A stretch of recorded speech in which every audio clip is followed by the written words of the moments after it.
hypnotic dance. She holds me here with only a glance. She's over me. She's over me.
Ladies and gentlemen, welcome to this Tuesday edition of the Paranormal Portal. This is live and unscripted. We are going to it. We are going at it, and I hope you guys are doing great. Had a great day, but it's Tuesday. Hope things are looking better in your worlds. Dana, hope you're a little warmer tonight. I was reviewing the other episode, and Dana's like, I'm just freezing, so I'm wrapping up and listening to the show. So it is bedtime stories, though, so she's doing it right. So I hope you all are cuddled up and snuggled in and all set to go because it's time for bed.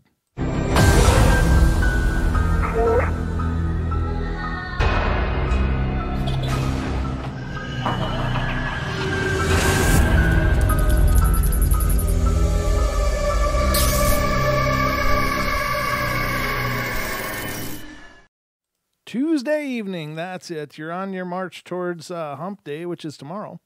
And hope your week has been going wonderfully so far. And good to see all you guys in the chat room. I see we got some new listener here, too, that I've never seen before, which is always cool. But we got Dana, Diana, Diogo. It's good to see you. And I think he's from Brazil is what he said. And Haxor, Jess, MCAT, Mike, and Don's in here. So good to see you, Don. Good to see you all. I'm so glad you guys are here, and hope you continue to spread the word about the portal. Keep letting people know. You know, it's an amazing, fun experience, but it's just exciting to keep it growing. So you guys have been amazing so far, and Diogo, it's great to see you. I'm not sure how you found out about us, but I'm thrilled that you have. Welcome to our humble show. So anyway, tonight we're doing the Paranormal Portal Bedtime Stories from Beyond, as usual. Tomorrow, of course, Don will be joining me here in the studio, and we'll see what kind of mayhem we can whip up for you then. But I got some stories ready for you guys, so I hope you're ready for a little spook, and it's okay. You're safe here. You're among friends. It's okay to be a little scared, but no, I'm just kidding. I hope that I'm presenting these stories and stuff excuse me, in a fun way. I know that the paranormal is creepy enough. Wow. That's better. I know it's creepy enough anyway, and there's a lot of people doing it creepy out there, and that's cool. I get it. I like creepy too, but I just think the portal's more about being a discussion, and and while we have a real diverse number of topics that we cover on the show, I need to make some things kind of clear, because I don't want anybody ever to feel like the portal advocates some ideas over others, or that we tend to have one thought pattern about things. I know both myself and Don have our own individual ideas, and beliefs about what's going on in the paranormal. Some things we subscribe to, some things are a little harder to get our heads around. I'm not saying they're impossible, but they're a little tougher to quantify. And I tend to be a logical person, even though I'm very emotional and empathic and all that. But I do tend to be grounded in, is that make sense? Does that make sense? And why it does or why it doesn't. And so some concepts are a little tougher for me to get my head around than others. Now, that doesn't mean I'm saying that they couldn't possibly be. And I'll never insert myself, or rarely ever will I insert myself into a discussion on the show.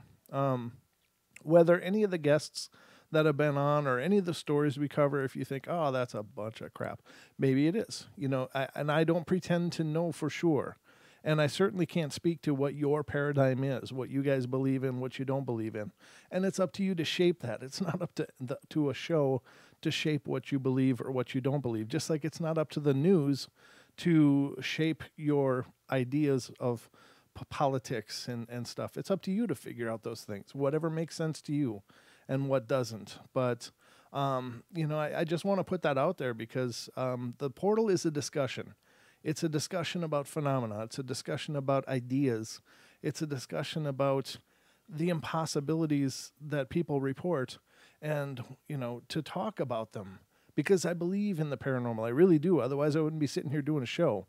I will tell you that one time I watched a show, I listened to a show. It was out of Canada. And actually, the show I listened to was with was an interview of Linda Godfrey. And this is before she had ever been on the portal. And this guy, he's doing a paranormal show out of Canada, and I'm not going to call him out, by name or by show or whatever, but I thought he was an absolute jerk, and he was inserting himself into everything about, well, that doesn't make sense, or how can you claim this, and it was just, I really felt bad for her, but it was before I ever met Linda at all, and I'll tell you, I gained a hell of a lot of respect for her because she never lost her composure, ever.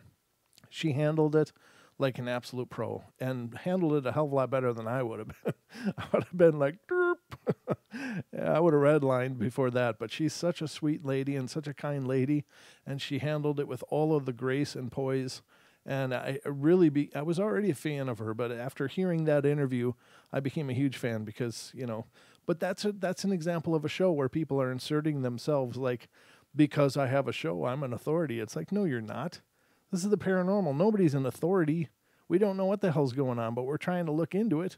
We're trying to sort it out.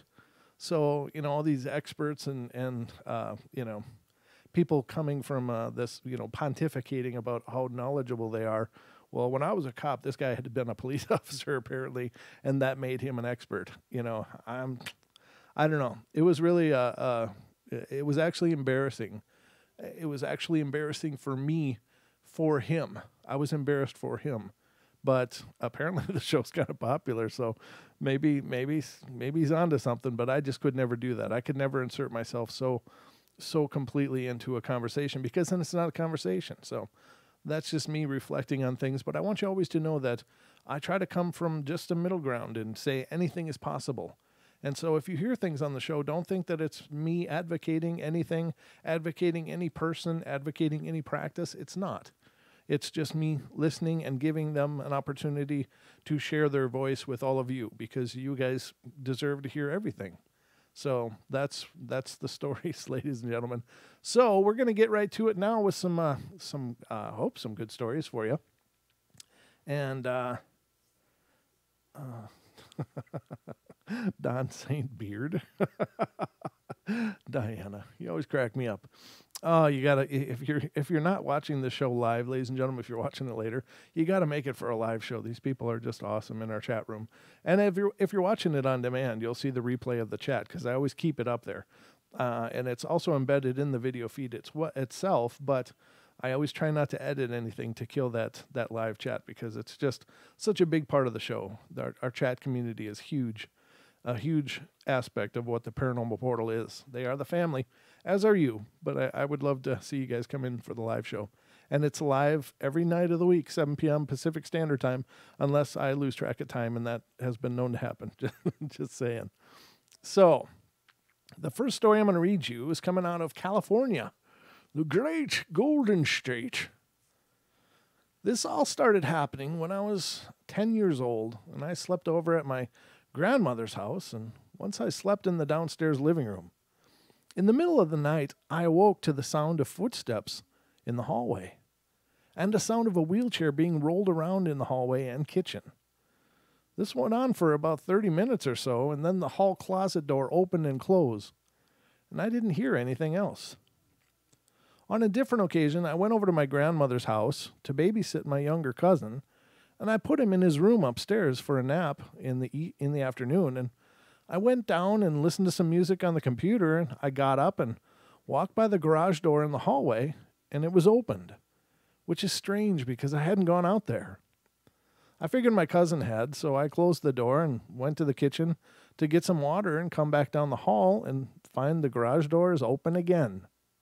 So I closed it and went back and sat down at the computer, listened to some more music, which was pretty loud, I might add, which is great for napping kids, of course. All of a sudden, I hear the door opening and then slamming shut repeatedly. And I went into the hallway and no one was there, but the door was opening and closing. I ran upstairs, woke my cousin, and stayed outside. A year or two later, I was at my house and in my room sleeping, and the door to my bedroom was open and the hall light was on, so my room wasn't dark at all. Our house made a lot of noise, especially when you're walking. You can hear everyone everywhere in the house by the way the floor creaks.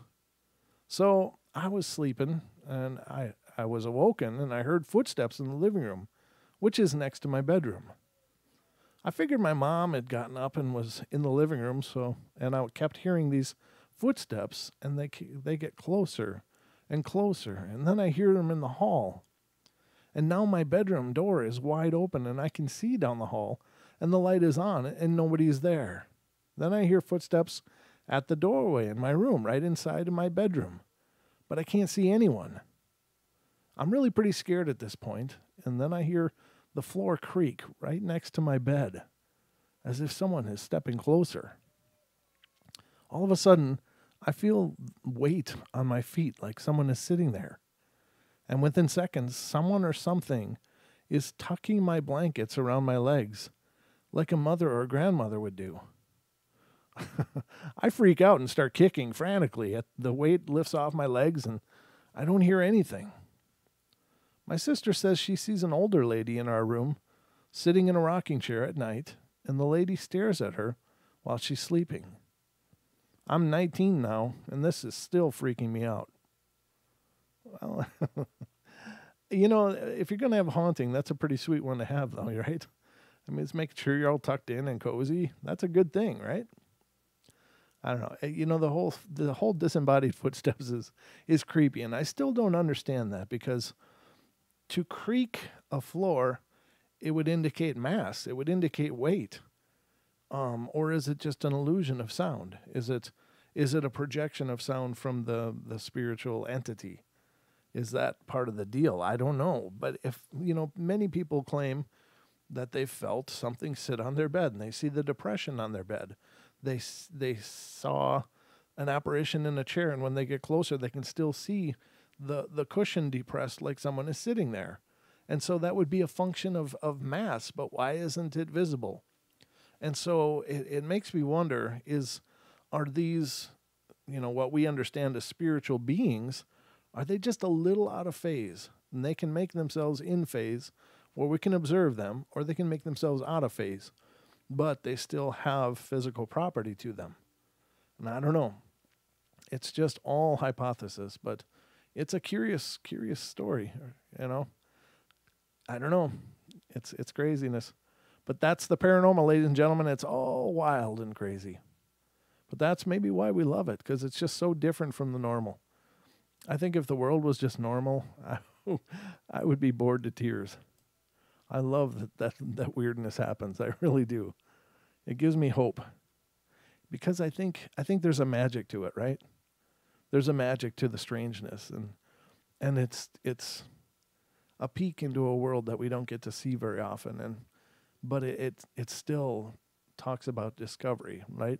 When things paranormally happen, It's like peeling back a layer of reality that we didn't know was there. And then what are the possibilities? It's endless. So I love the paranormal. I think it's wonderful when it happens. All right. The next one is coming out of Michigan. Michigan. I don't know really how the whole story came into effect, but I know that it's absolutely true. I live in St. Clair, Michigan, and I'm a freshman at SCHS. I don't know what that means. Sorry. I don't know what SCHS is, but it sounds like maybe a high school. HS, high school. And I've always believed in the supernatural, magic, etc. But I was ignorant to think that nothing special or odd would present itself to me. I had been home alone at the time, sitting in my room, which is in the far corner of the house, and my door leads out into the hall that branched into two other rooms, a bathroom, and then eventually my kitchen and the living room. I was sitting in my room making bracelets out of yarn and watching Buffy the Vampire Slayer when I heard a knock on my door. Now, I figured my parents were home, or it was a sibling, but I hadn't heard the front door, and I remember getting up and going to the door to look, and nobody was there. Peeved, thinking it was just the cats, I had moved down the hall to check the other rooms and to see if it had been one of the cats, which I have 3, by the way. Excuse me. I then went into the living room, and 2 of my cats were lounging in the window, watching cars pass, and the third was asleep. So it wasn't them. At that moment, I remembered being cold, and something shoved me. Now, I was scared. I turned to see a shadow-type thing disappear. And I remember being so terrified, but unable to move. My cats had also been acting strange. My one cat, Zippo, was whining up a storm, almost howling, and I ran into my room again, locking my door. Good move. I had said that to myself. A door is sure going to stop a dead person. But I wasn't exactly sure.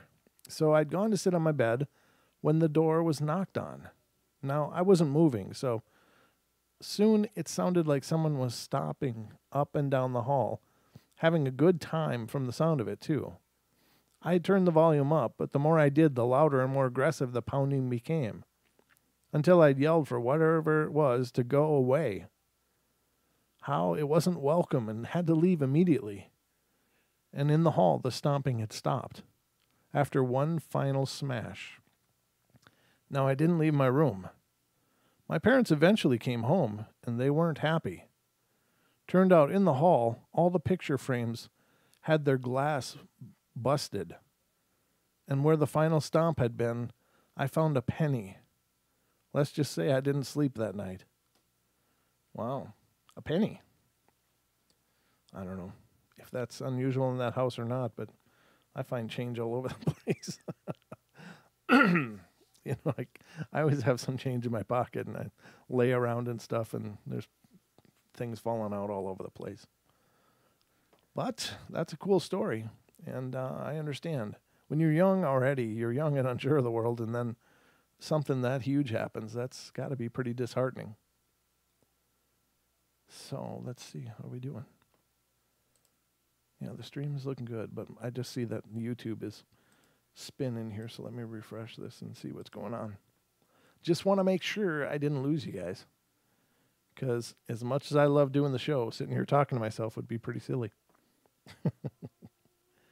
There we go. All right, looks like it's up. Okay. I guess I'm not talking to myself. Not yet. Maybe someday. Actually, I talk to myself all the time, just in case you wanted to know. I often do that, and I do it in the stupidest places, right? Like I have these conversations as I'm walking down the street, and then I'm thinking, "Oh God, what if somebody's watching me? They're gonna think I'm absolutely bonkers." I don't know. I just always do that. I've always done that. Always just had these dialogues. I guess when I'm having them, I think I'm talking to somebody. Like I'm sending it out to the universe or whatever. But then I realize my lips are moving and how stupid that must look. So I gotta love it. I have no shame. I have no, I have no pride. I don't really care what people think. So it's kind of humorous. All right, next one, ladies and gentlemen, is coming out of the state of Georgia. Georgia. So if you ever see me walking down the roadway or on a sidewalk somewhere, talking to myself, I'm really okay. Usually. Sorry. Okay. Out of Georgia. This one's pretty short. I've had a lot of strange experiences in and around my home. However, most have occurred in the woods near my house, such as a ghostly Confederate flag waving on the top of a hill where I'd just come from. Also, I'd seen dogs running through the woods late at night, passing through the trees as if they weren't there. My most creepy experience was not really that scary. I'd just come down to a pond in the woods to try to catch some fish. I'd done this many times and was used to random noises. Then, seemingly out of thin air, an elderly man came up and talked with me. And after talking for a little while, he walked away to try fishing himself. And I glanced over a few times and noticed there was no splash, but I simply ignored it. The final time I glanced over, I noticed him walking towards the highway on the far side of the pond, and then he suddenly disappeared. This was very creepy, as I had been talking to him not long before. Also, I had a friend that lives directly across the road from those woods, and he's seen strange things running through the field, and I've witnessed many strange occurrences around my neighborhood. I have an aunt who committed suicide on the other side of the block, and my father's grandparents lived in my house all their lives, and I've seen them many times. The most recent was a few nights ago when my family was sleeping, and my family was sleeping in our living room. My dad was sleeping in his chair, and on the far side of the room, they were standing directly over him, looking at us. And so I went back to sleep. And that's the end of the story. Yeah, I think if it's your relatives, yeah, it's nice they're stopping in. I don't know. I guess it depends on where you're at with with your whole belief system and all, but I don't think that's bad. And as Jeffrey said, they can come and go as they want. And, that's not a harmful thing. Oh, this one's coming out of Kentucky. Well, I think the person lives in Kentucky, but it doesn't sounds like the story's coming out of Florida. But let's read it and find out. I've told many people about this, rather, but most really don't believe me. Even my parents say it was just a dream. But this is true, and you may not believe me, but I saw and experienced it myself. It was maybe around 3 years ago when I was about 9, and me and my friends were at Disneyland. We got on many different types of rides, and we were about to rest. And I was clutching on my cotton candy and ice cream cone with a spoon in my mouth, and I told them to go ahead as I stop and put all my stuff down for a little bit. Then I stuck the spoon into the ice cream cone and was ready when I got lost. I was surrounded by millions of people, and they were all unfamiliar faces. And I sat there, and I sat where I was and whispered my mom and dad's names every 2 seconds. And when I looked back, there was another boy crying and wouldn't stop. I felt sorry for him and came up to him to say what was the matter, but something unusual happened. When I was running up to him, I was actually getting farther away from him. You might not believe it, but I've experienced it myself. I finally stopped for a break when suddenly I realized that he was glaring at me. A bluish orb surrounded him, but then he vanished. You might think that was the ending, but it wasn't. Since that day, he's been following me. He follows wherever I go and scares my friends by pinching and whispering in their ear, "Mommy." Even now, he's glaring at me with his white eyes. I don't know what to think of that one. That's a strange one. It's unusual. I don't know what to think of it. Maybe it's true. That's the other problem. I can't really say if any of these are true or not, as I'm just finding them and bringing them to you guys. But if you think about it, and you think of the thousands of stories and things we've covered on the show, if only 1% of them are true, If only 1% is true, that's still absolutely phenomenal. And of course, if more are true, then that's even more amazing. I hope they're true. I mean, I hope I'm not bringing you guys a bunch of fluff. But at the least, whatever I'm sharing on these stories, these are actions that are repeated over and over and over through thousands and hundreds of thousands, maybe millions of other accounts and encounters. So the things that I'm sharing with you aren't unusual, in the paranormal community. They're not. Seeing apparitions is not unusual in the paranormal community. It's unusual in our day-to-day life. But, when you're talking about people that have experiences, the things we share on the show are the things that, so many others have experienced. So whether or not these actual stories are factual and credible, I don't know. But I can tell you that whatever I'm reading in them, I've heard them hundreds of other times in hundreds of other accounts. So there is that there's a continuity to the phenomena. And I think that speaks to, to something. I think it maybe lends it a little more credibility. I don't know. The next one comes out of Indiana.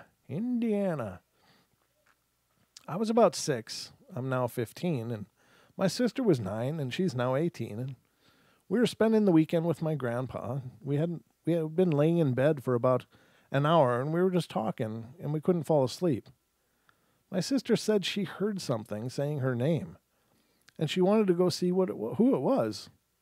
So we both got up and went to my grandma's room, but she was asleep. And there was no one else there in the house. Keep this in mind. Her house is way in the middle of nowhere, and the closest house is a mile away, and it's off the main road. Me and my sister decided to go get something to drink. My grandma's house, I thought it said grandpa, but I guess it's grandma. My grandma's house has a huge bay window in the living room, and you have to walk past it to go into the kitchen. And the window curtains were closed. And when we went past it, we were in the kitchen when we heard what sounded like a car driving away. So we went to look at and the window curtains were wide open, and dust was in the air like a car did drive past. Then we were just like, well, whatever, it's nothing. So we went back to bed, but we couldn't sleep. So we started talking, and we talked about what had happened, and we decided to tell my grandma about what had happened.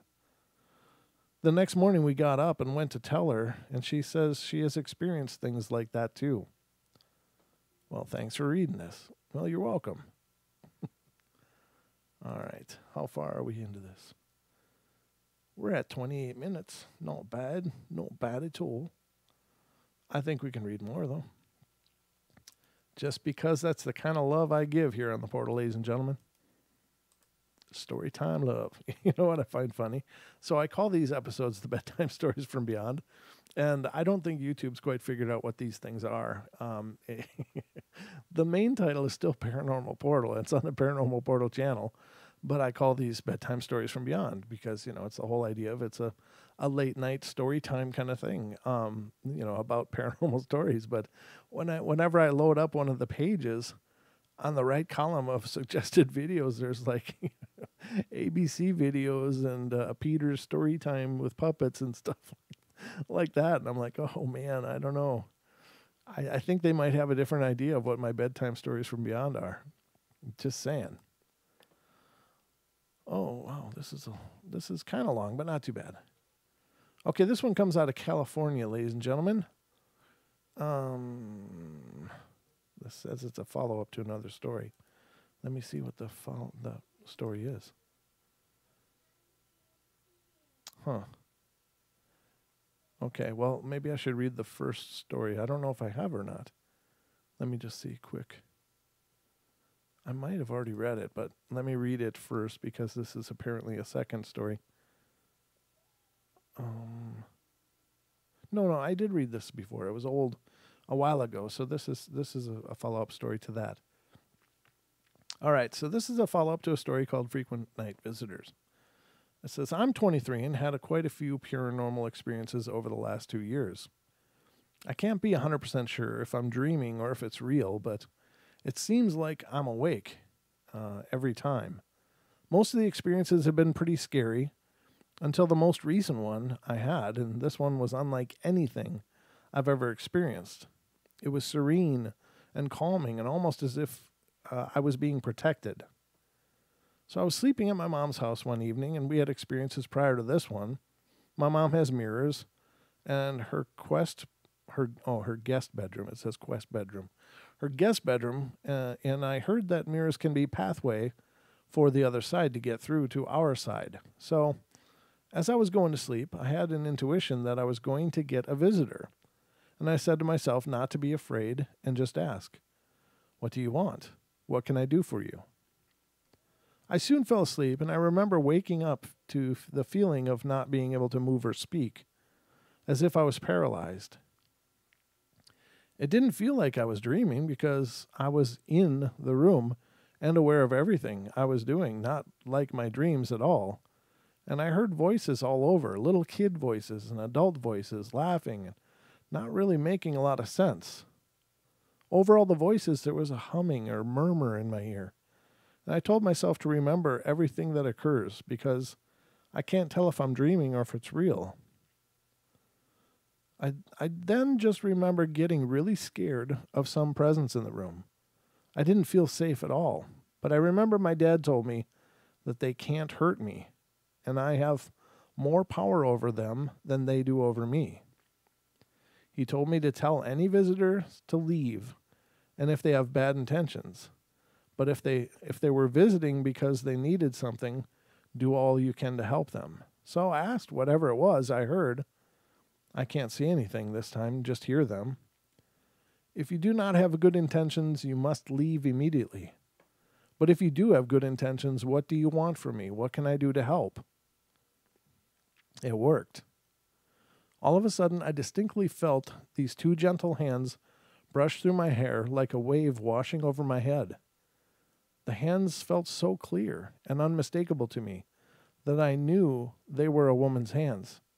She kept running her hands through my hair as if she was behind me, and then I felt plain as day her slowly pulling my hair band out of my hair, and now this whole time this was happening, I was saying to myself, remember this, remember this. You know what is occurring, remember.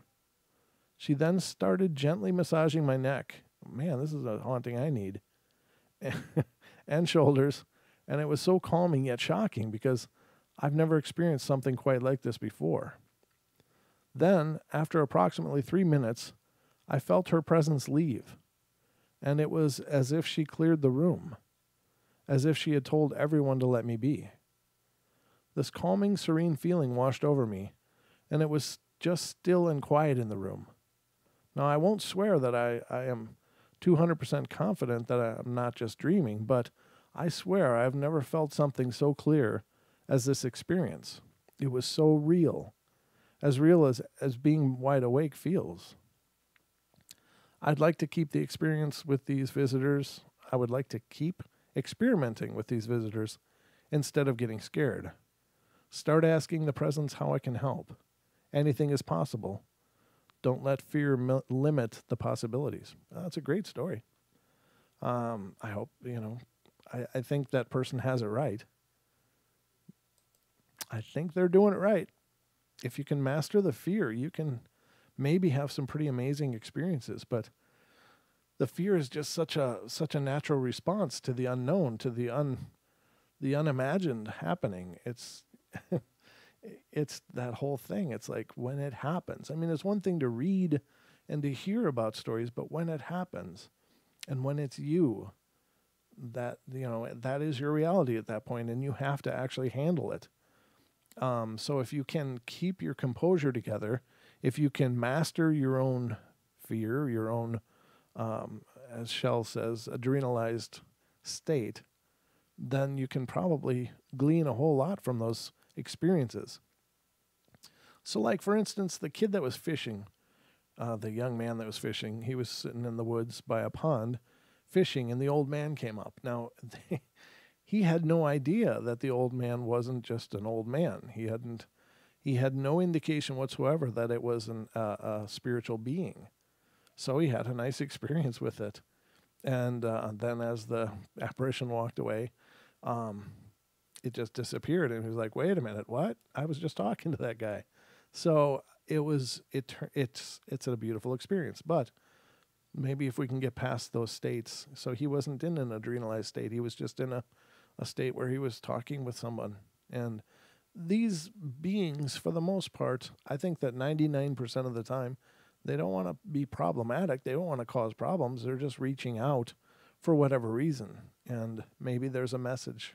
Maybe there's something they need to contact you about. I don't know. I mean, it's clear that these beings can see things coming. They can see, like, for instance, a person who is in hospice and is about to pass away is visited by their relatives and people that love them. Not every time, but it has happened. So they know what's coming. They know the future. They know the future event that's about to happen. And I suppose it's because they live in, this is my theory on it, they live in an energized state. They live in the realm of just energy. They don't have the filters that we have, so they can see it, and they can see where the energy is going and where it has come from. So it's like time is irrelevant. It's just a flow of energy. And so they know when somebody's about to depart, and they may, sometimes spirits may appear because they want to give you some kind of information. And I don't know. Maybe that's why they all appear, but it's hard to see through all of the shock and fear and terror and, I don't know. Just some thoughts on the subject, but I think it's important to try to remember because maybe you'll glean something beautiful out of it. There's an old saying and I love this saying, and I don't recall where it's from. I don't know if I ever knew where it was from, but I had heard it years and years and years ago. But it's all of our demons become our angels once we release them. And I think that that's a very profound statement.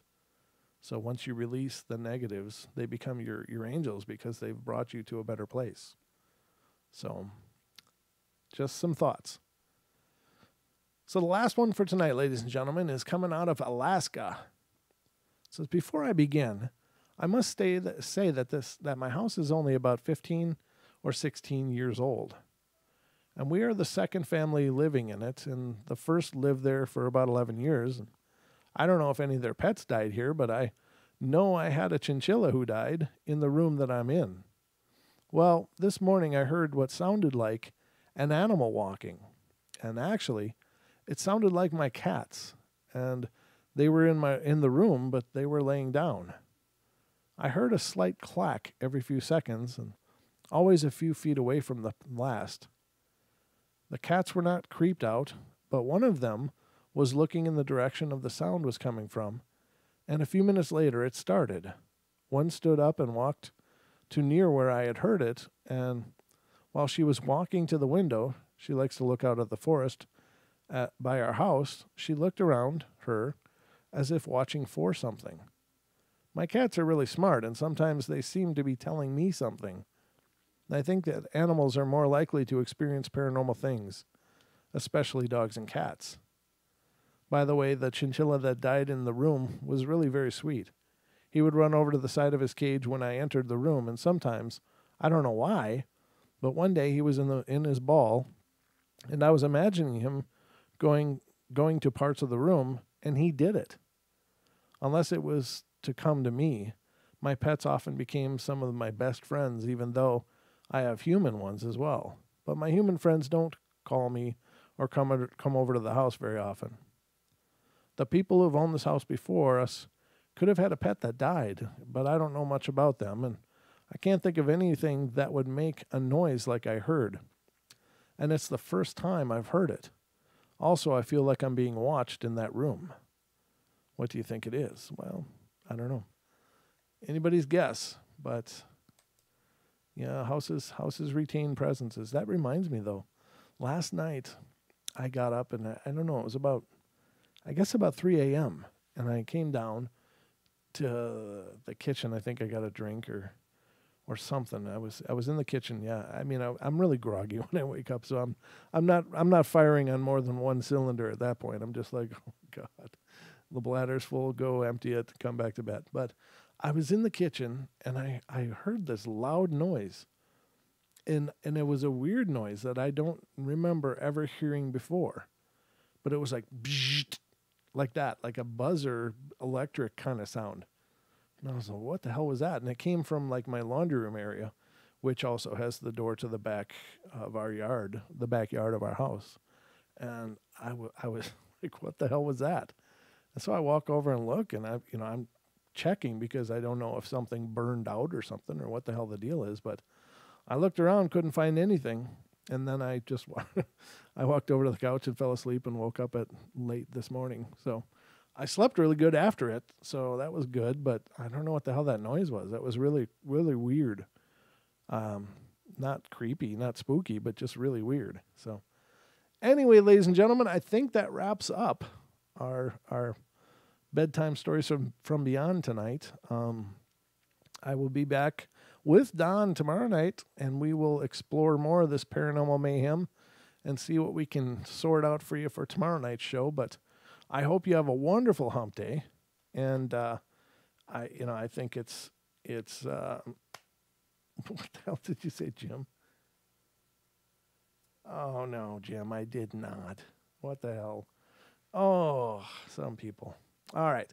So anyway, you guys have a great night. I love you all. Be good, be kind, be nice, and take care. And I will be back tomorrow night with Don. We got some great shows coming up this weekend too.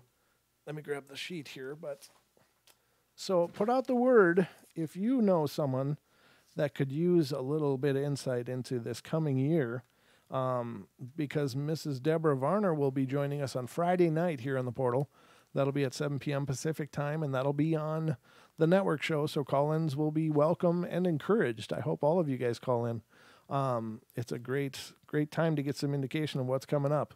And if you've already called in on another show, it doesn't matter. Just call in. And we'll try to get to everybody we can.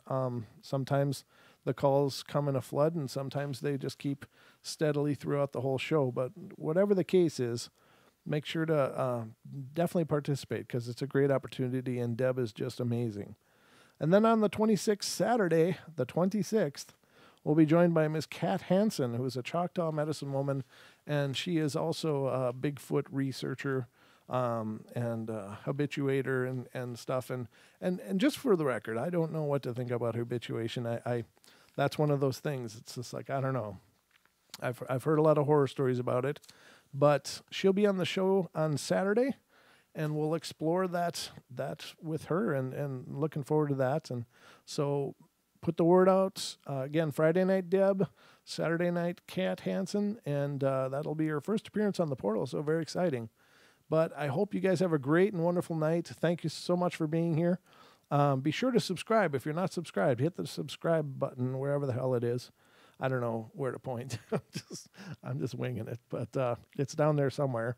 So, but spread the word. If you know people that are into the paranormal, tell them about the Portal. And hopefully we can keep this beast growing. So I love you all. Be good, be kind, be nice. Take care of each other. Help each other out. And I'll see you tomorrow night for more of the Portal.